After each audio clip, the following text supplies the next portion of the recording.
یہ تو ویسے کسی ریلیجیس اسکالر سے پوچھیں تو وہ بہتر جواب دے سکتے ہیں اس بات کا، لیکن جو میرا ناقص علم یا جو میری آبزرویشنز ہیں وہ میں ضرور شیئر کر دوں۔ رزق بہت ساری چیزوں سے نا جڑا ہوتا ہے، کنیکٹڈ ہوتا ہے۔ مجھے جو لگتا ہے کہ اگر میرے رزق میں برکت کیسے پڑی، میں وہ آپ کے سامنے گوش گزار کر دیتا۔ پہلی چیز، آپ کے پیرنٹس نے جو سفر کیا ہوتا ہے، انگریزی والا سفر، کہ انہوں نے جو مشکلات اٹھائی ہوتی ہیں اور ان مشکلات پر صبر کیا ہوتا ہے، ان کو آپ کی کامیابی یا آپ کے رزق میں فراوانی کی صورت میں انعام ملتا ہے۔ یہ میری ایک آبزرویشن۔ انہوں نے جتنا صبر رکھا مشکلات پہ، جو بھی ٹربل آئی ان پہ، ان کو اللہ تعالیٰ آپ کے رزق کی فراوانی کے سلسلے میں، جو کہ الٹیمیٹلی ان کے رزق کی فراوانی ہوتی ہے، تو ان کے صبر کا جو اجر ہے وہ ہمارے رزق کی فراوانی کی صورت میں انہیں ملتا ہے۔ سیکنڈ، نیت۔ میں یہ سمجھتا ہوں کہ اگر صحیح کام بری نیت سے کیا جائے تو اس کا کوئی فائدہ نہیں۔ اگر ایک صحیح نیت سے کام کیا جائے اور وہ غلط ہو جاتا ہے تو دیٹس فائن، نو پرابلم۔ اگر آپ اچھی نیت سے کوئی کام کریں تو وہ الٹیمیٹلی آپ کے رزق میں برکت کا سبب بنتا ہے۔ اس کے بعد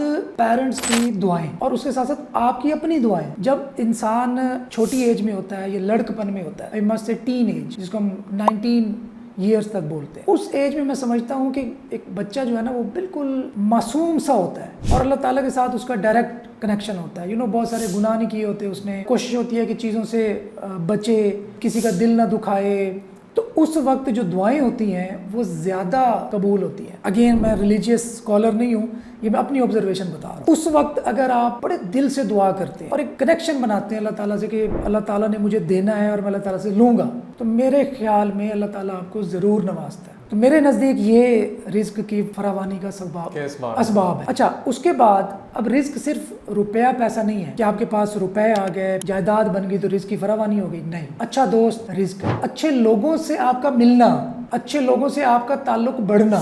آپ ایک سرکاری ادارے میں گئے، وہاں پہ آپ کو پتہ ہے کہ 5 لوگ جو ہے نا وہ رشوت لینے والے بیٹھے ہیں، اور آپ جس کے پاس گئے وہ اللہ تعالیٰ کا جو ہے نا وہ نیک بندہ تھا۔ آپ کا اس کے پاس جانا، آپ پلان تو نہیں کر کے گئے کہ میں اس کے پاس جاؤں گا، آپ کا اس کے پاس لینڈ کرنا، یہ بھی رزق ہے، یہ بھی اللہ تعالیٰ کی بلیسنگ ہے۔ اس کے بعد اللہ تعالیٰ نے آپ کو جتنا دیا ہے، اگر اسی میں آپ کو سکون ہے، آپ مطمئن ہیں، تو یہ بھی رزق ہے۔ اطمینان، فراغت، اچھی صحت، یہ رزق ہے۔ اچھی صحت کے بدلے میں اربوں خربوں پتی لوگ سب کچھ دینے کو تیار، وہ کیا کہتے ہیں کہ ہمیں اچھی صحت مل جائے، یہ بھی ایک رزق کی قسم ہے۔ اچھا استاد ملنا، اچھے بہن بھائی ملنے کہ آپ کے بہن بھائی آپ سے جیلس نہیں ہیں، اچھے ریلیٹیوز ملنا، یہ بھی رزق ہے۔ آپ کو یہ فکر نہیں ہو کہ لوگ کیا کہیں گے، یہ بھی رزق ہے۔ ہمارے دور میں بہت سارے بچے پرائیویٹ اسکول میں پڑھتے تھے، وہ ناکام ہوئے، ہم ٹاٹ والے اسکولوں میں پڑھے، اللہ کا شکر ہے کسی اچھے مقام پہ پہنچ گئے، یہ رزق ہے۔ اپیرنٹلی کچھ ایسا کر رہے ہیں کہ جو سوشلی ایکسیپٹیبل نہیں ہے، وہ بھی آپ کے لیے سیدھا کام کر دے، یہ رزق کی ایک قسم ہے۔ اچھا، اب آپ نے پوچھا کہ رزق کو بڑھائیں کیسے؟ اب یہ رزق کی تو اقسام ہو گئی۔ اگر میں پاکستان کی بات کروں نا، ایک سمپل سا رول ہے، اکنامکس کا رول ہے میں بھی، کہ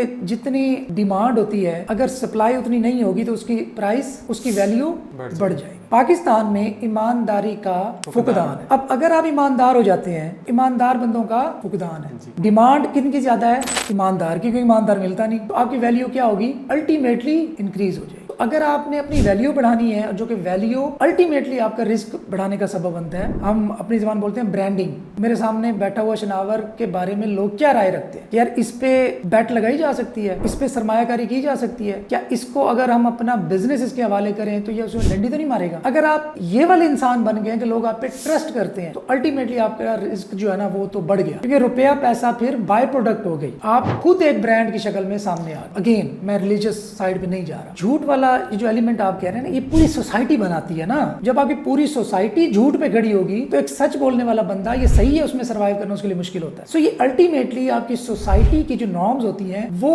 ڈیسائیڈ کرتی ہیں کہ آپ نے کن چیزوں کو پروان چڑھانا۔ میں پاکستان کی مثال دوں، پاکستان میں اسٹیٹ ویک ہے، مافیاز اسٹرانگ ہے، کیونکہ مافیاز کو پنپنے کی ایک پورا انوائرمنٹ، ایک ایکو سسٹم ملا۔ اگر آپ ایماندار بنیں گے تو الٹیمیٹلی آپ پہ لوگ انویسٹ کرنا چاہیں گے۔ موسٹ امپورٹنٹ راز کی بات، اوپن سیکریٹ، صدقہ۔ آپ صدقہ دیں، رزق آپ کے پیچھے دوڑے گا۔ آپ کسی کے لیے آسانی پیدا کریں، رزق آپ کے پیچھے بھاگے گا۔ اور اگین میں بتا رہا ہوں، میں بار بار ذکر اس لیے کر رہا ہوں کہ میں دنیا داری کے حساب سے یہ چیزیں بتا رہا ہوں، جن چیزوں نے میرے لیے ورک کیا میں وہ آپ کو بتا رہا ہوں۔ میں آنیسٹلی بتا رہا ہوں کہ مجھ پہ کوئی پریشانی پڑتی ہے، اب بھی میں کیا کرتا ہوں، میں موبائل کی ایپ کھولتا ہوں، اپنے بینک میں لاگ ان کرتا ہوں، وہاں سے صدقہ نکالتا ہوں،